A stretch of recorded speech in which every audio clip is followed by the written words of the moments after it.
Rhubarb and custard, what can I say? They're the perfect example of two ingredients that bring out the best in each other.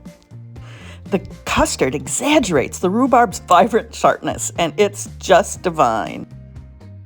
The galette or tarts are also deceptively easy to make, and it's a recipe I use year-round with all sorts of fruit through the seasons.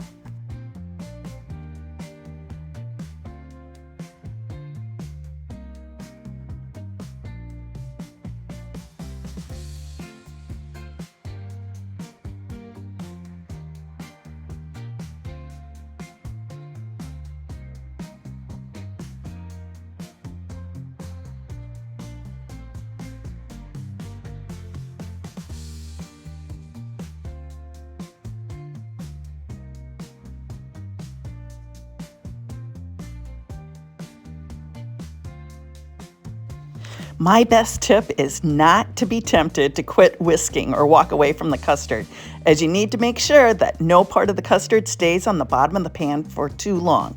Otherwise, the egg can overcook and go lumpy.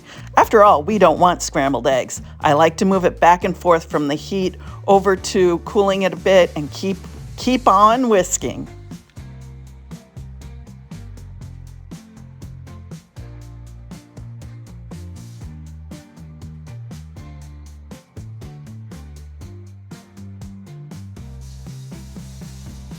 The minute the custard is thick and wobbly, take it off the heat and immediately push the custard through a fine mesh sieve into a bowl to cool.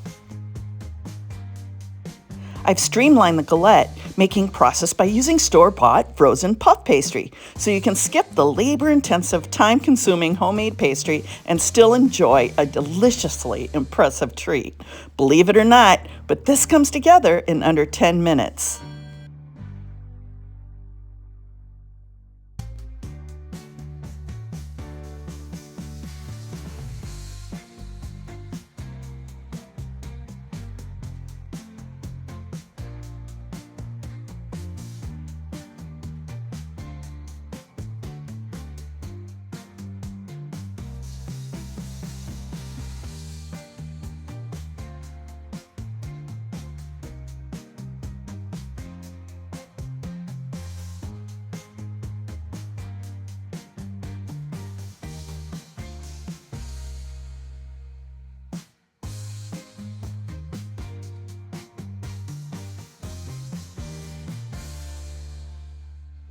Be sure to get the step-by-step recipe on ourtablefordo.com. See the link down below, and please don't forget to subscribe. Thank you.